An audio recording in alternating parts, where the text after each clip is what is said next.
How scared are you about AI in the future, looking 5 to 10 years ahead? I'll give you two answers. For humanity, I have some real qualms, not in the 5 to 10 year range, more in the 50-year range.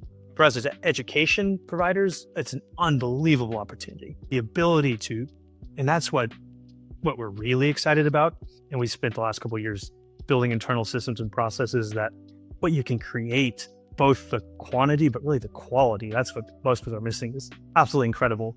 So no, we're very excited, and it's really juiced our business in terms of what we can make, and how we can get in front of people, and how we even outside of education, how can we communicate what courses are out there? How can we, to what you said, omni-channel, kind of flood the zone? Greatly enabled. How can we make a video version of everything we provide? Oh, we're very excited about it. Hello, everyone, and welcome to the Business of Learning podcast. My guest here today is John Wheeler, co-founder at Empire Learning. My name is Joao Camargo, and I am your host. John, thank you so much for being here today. I appreciate you, of course, accepting this invite, and I'm excited to have this conversation. Oh, pleasure to be here. Looking forward to it. Why don't we start off with you just telling everyone a little bit more about Empire Learning, any context that you would like to share for the listener, and also tell them a little bit more about yourself and your journey in entrepreneurship too. Absolutely. So Empire Learning, our core business is really helping real estate agents succeed. And what that has meant to date is focused on the education side, specifically continuing education. So real estate agents in all 50 states, and we also work with mortgage loan originators, also in all 50 states, are required to take courses every year to renew their license, or every few years, depending on the state. So we create those states and provide them online across most of the country, and have been building up towards this, myself and my partner, Kyle Nash, for going on 11 years now, kind of a slow, mostly bootstrap journey, and started off really for all the wrong reasons because we could, and then found our way into the right reasons of how can we really create value for our customers and our partners, and have really been focusing on that mission the last few years as we started to see a few results tied to that. So I got into this business really with one of my best friends over 10 years ago.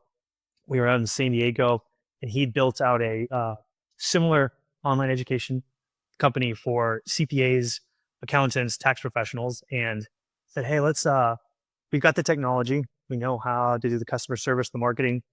Let's take what we learned in this space and apply it to real estate agents. And we've been doing that on and off ever since with a variety of partners. We both kind of serial entrepreneurs, started joined other companies in the meantime, and it built into something that we're pretty proud of.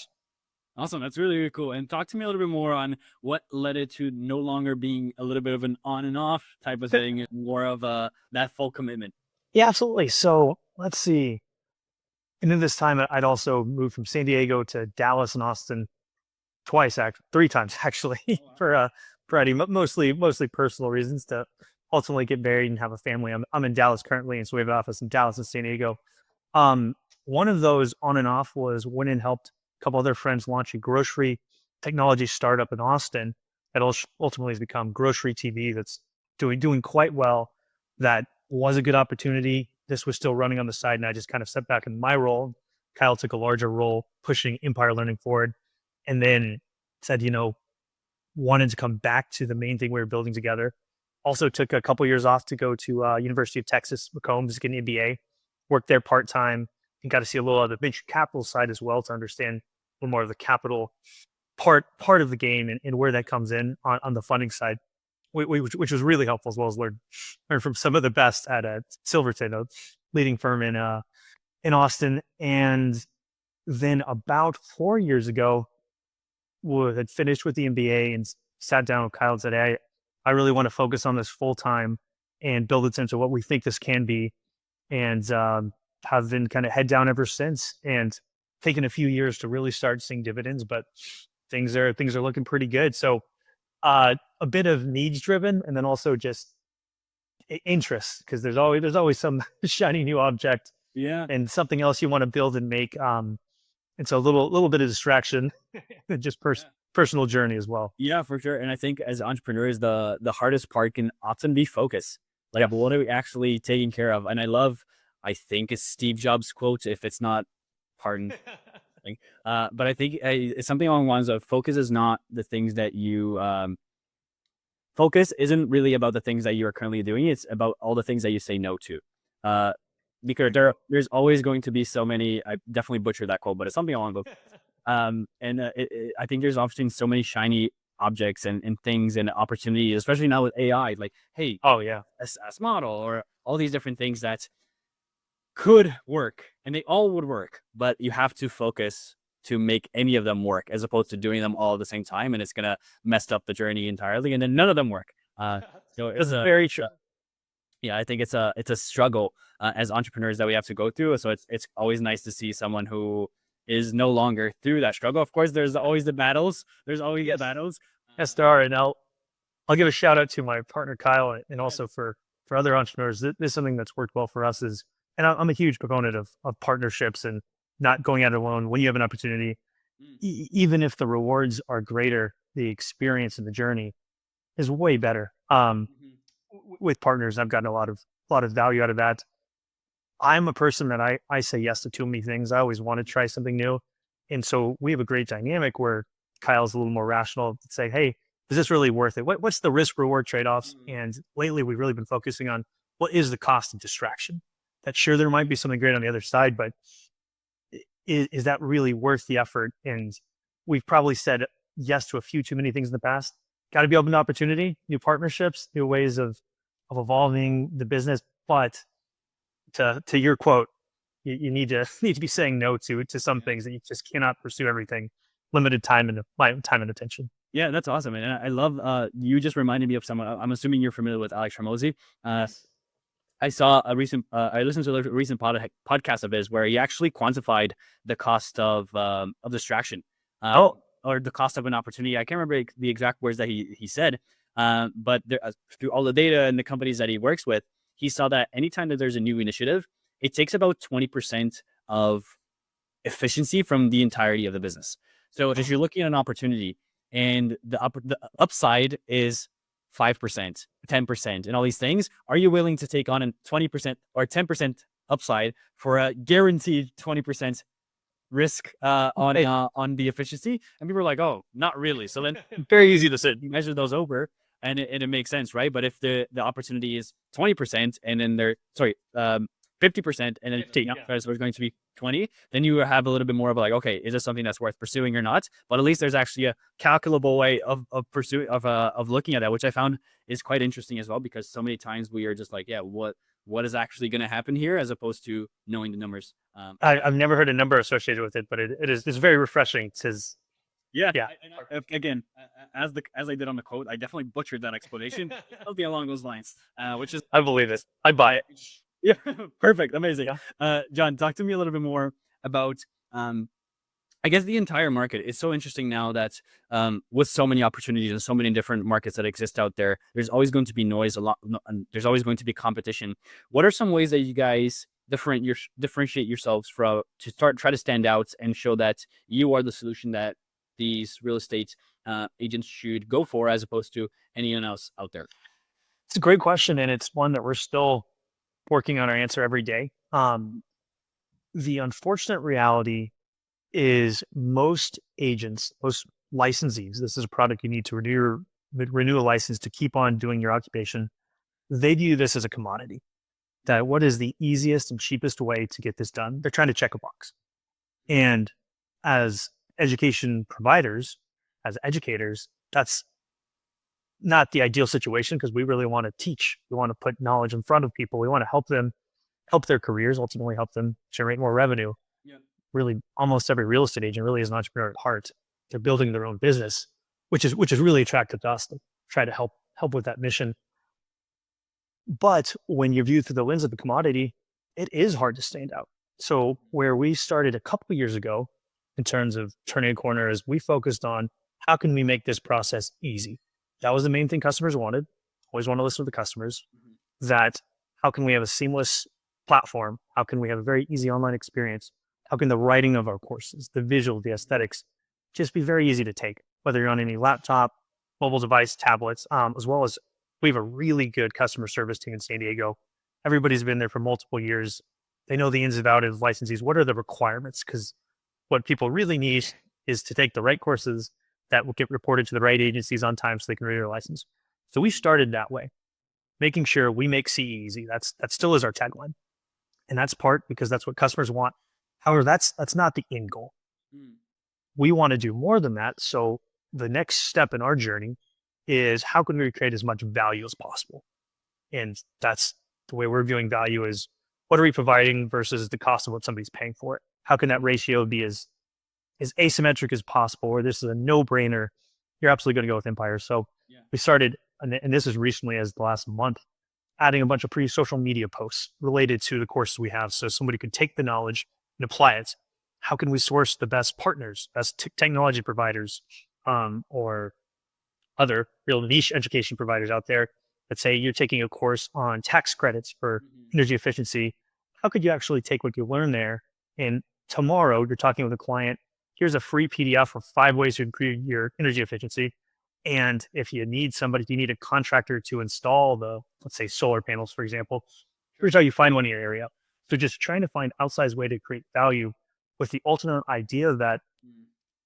our real value is communicating with real estate agents and going beyond just providing a small amount of required education of Yeah. how can we develop a relationship to add as much value as possible to agents' careers and ultimately really enhance their ability to thrive in the market.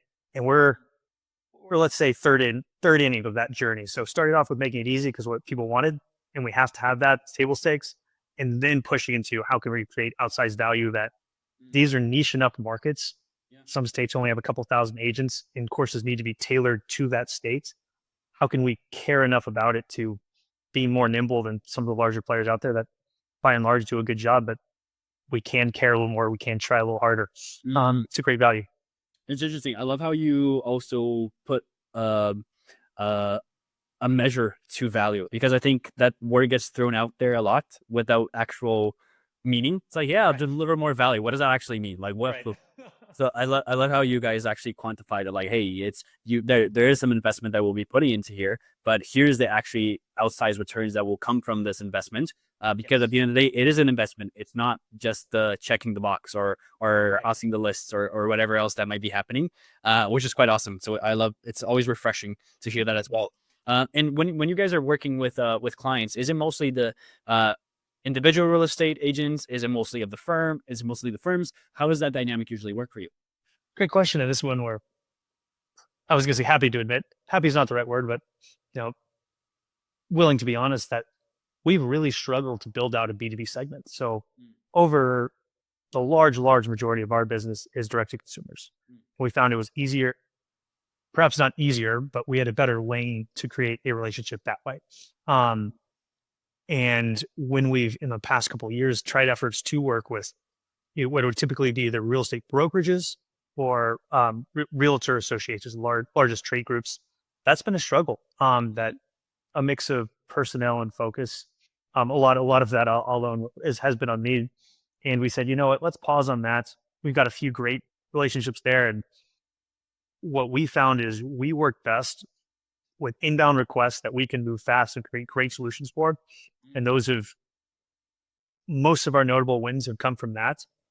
And we're going to focus on connecting directly with consumers. Mm. And then down the road, particularly as we continue to build brand recognition, continue to create outsized value, we'll be in a better position to build some of those larger B2B relationships. But really that's been a pretty small part of our business to date and certainly not something that we've executed well on, but Mhm. looking forward to trying in the future. And it also goes into, what do you say yes to? How much time do you allocate to that versus the direct to consumer has worked best for us so far. So at the moment, we're really focused on that part of the business. Yeah, that's awesome. And I think it's a great highlight is always just the awareness of what's happening internally, right? So if you have the awareness of, hey, this worked best, this is why I think it worked best, and it actually didn't work so best, so great, but I think this is why. Just focus on what's actually working, leverage that as much as possible, grow it, imprint it, increase the efficiency of it, and then explore the other paths again. So I think that's really Absolutely. awesome. And kind of tying into that question, why do you think the B2C, I guess, the direct to consumer, happened to be the most efficient or the one that worked best for you guys? I'm also still trying to answer that, that one every day. We're the market in terms of the product we provide in New York is different from West Virginia, from New Mexico, from Texas. And it's different enough that you really need to be able to articulate that, whether that's in a conversation or crafting a search ad. Mm-hmm. And probably not able, the word's willing, it's likely willing to focus on that a little bit more, that we can really provide good, detailed, nuanced information in specific products and packages that are most appealing, as well as there's the regulatory side of the environment offering is a really strong component of it. We spend a lot of time and effort to make sure that we have very good regulatory relations. All of our courses are approved and renewed. When, if let's say you complete a course, most states we are required to report that. Most providers report it within 7 or 10 days. We do it every day, every business day. Just it's a much better customer experience. And so we focused on that as well as how can we communicate that, particularly on our outreach, whether that's advertising, email, direct mail, whatever that is, and willing to have a different message in New Mexico versus West Virginia, even though there may only be 1,000 total real estate agents in the state. Just that's what it's going to take to really get an identity and provide outsized value in those markets. That's interesting. And what are some of the most I use the word efficient methodologies that you guys have had for people to find out about you guys, go through that inbound? Because it sounds like that process, not only you guys have kind of become more efficient at it, but also it's such a more immediate outcome for the client. So it's also more of that fast feedback loop for that as well, as opposed to that more of a longer process too. We've really focused on high intent buyers. So this is a product, human nature. Most of us procrastinate. We have something due 2 months from now, and we know we can do it in, let's say, a day. In some states, we're going to wait till the last week. And so when you get to that last week, if you're searching, if you're Googling or however you search, and that's changing, we're trying to be in front of that as well. Yeah. Real estate continuing education. We want to be in front of you with the exact right thing at that exact right time because you're a really high intent buyer. So we can afford to pay what are typically fairly expensive costs. Let's say we're looking at Microsoft or Google because we know exactly what you're looking for and that we can very succinctly fulfill the needs you're going for because you're a very high intent buyer. But also we have a product that if you want to keep doing your job, you don't have to buy from us, but you have to take this. So it's a nice position to be in. And that's actually something that we've really been working on is how do we diversify away from focusing on search? That's great. We can try to be in front of everybody who's searching terms that we're interested in at the right time, but that's not quite enough. And so lately we've been focusing a lot more on how do we create as much valuable content out there that we're a go-to resource when somebody needs to know what courses in New York do I need to renew my license, and whether or not they take those with us. I hope they do, but they don't have to. At least we'll be able to answer the questions that they need. Or how do I actually, through the state, renew my license? Is there an online process? Is there paper form? I don't know how to answer the question. We're just trying to create as many resources as we can out there to help with those types of things that we think in the long run will really help agents out, and with that built in brand recognition, drive value, and start to create relationships that we can provide education or anything else in the future. Yeah, for sure. I like that. It's just that having that omnipresence approach. Yeah, was making. That's a great way to say it. Yeah. Yeah, that no matter what angle they approach you guys by, there is always going to be value fed their way so that they make the decision. And again, if they at least will be making an informed decision. And if it's you guys with the right information, even better. If not, then at least they're doing you with good information as well. Exactly. At least as long as we're adding value to their lives, if we get nothing out of it, sometimes that's just fine. That's just fine. Yeah. And I think the universe has a way of also. That's what we hope. Yeah. Yeah, being really good. Like if you provide value up front, people are always keen to come back and say, "Hey, this is if they gave this to me for free, imagine if I buy." So it's always that perspective. Well, and actually, I'm glad you mentioned that. That's something we have started doing a lot more of is providing free education. Not the entirety of it, but making say one course available at a time for a few hours of credit. When let's say you need 20 hours. We'll make a 3 or 4 hour great course of a topic we find really interesting that we think can provide a lot of value, we'll make that for free. Just to put the information out there and ideally build a new relationship. Somebody says, "Hey, this was a great course. The next time I need education, I'm gonna be thinking Empire Learning," and that's been very well received by agents. Yeah, that's cool. Good stuff.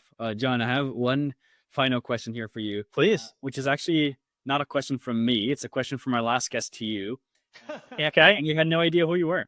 So here's the I question. like it. Are you ready for it? Please. This is an interesting one. We've had questions related to this topic, but not in this frame. So here's the question. How scared are you about AI in the future, looking 5 to 10 years ahead? I'll give you two answers. For humanity, I have some real qualms, not in the 5 to 10 year range, more in the 50-year range. For us as education providers, it's an unbelievable opportunity. The ability to, and that's what we're really excited about. And we spent the last couple of years building internal systems and processes that what you can create, both the quantity, but really the quality. That's what most people are missing is absolutely incredible. So no, we're very excited, and it's really juiced our business in terms of what we can make, and how we get in front of people, and how we even outside of education, how can we communicate what courses are out there? How can we, to what you said, omni-channel, kind of flood the zone? Greatly enabled. How can we make a video version of everything we provide? Oh, we're very excited about it. And what's nice for us is we're in a fairly niche space. You know, the total addressable market, let's just say it's 100 million or less. That it's not large enough that there could be a huge outsized capital investment to, push out all the smaller, more niche players like us. That the economics aren't there for the rewards, and as well as there are substantial regulatory barriers to entry in terms of knowing how to make a course that's not. It's not just the words; it's the format and the deliverability to get that approved across 30 different jurisdictions is quite a moat that really makes it so, not an ounce of fear is the best way, is the best way to put it. More just excited about the opportunity that, as a lifelong learner, I mean, it's unbelievable what and I'm sure as you know, what you can make, and just the complete outsized value you can provide by utilizing the tools that are available to us. So very excited. 100%, I agree with you. And I think there's always hey, everyone's going to get replaced by AI. Not really. You're going to get replaced by people who know how to use AI. That's exactly right. That's exactly right. And that's actually the last thing I'll add to that is just from an entrepreneurial standpoint, the individual leverage. That's somebody who understands a topic, understands good writing.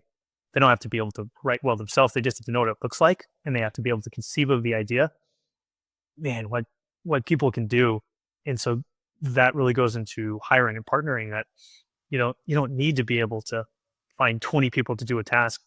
You need to find one person who can do a lot of different things, and then they can do anything. And then you just try to say yes and no to the right things. Exactly. John, thank you so much for your time. This has been a great gift. Where can people go if they want to learn a little bit more about you, or maybe a little bit more about the company? Oh, please. EmpireLearning.com, certainly, especially if you're a real estate agent. Or I know we talk more about real estate agents, but also we work a lot with mortgage loan originators. Would love to provide you some continuing education, or if you run a brokerage or work an association. Also, please look me up on LinkedIn for anybody in any space. I love talking with entrepreneurs, educators, and wherever I have the ability to provide any help. Really love doing that. So please feel free to message me on LinkedIn or check out Empire Learning.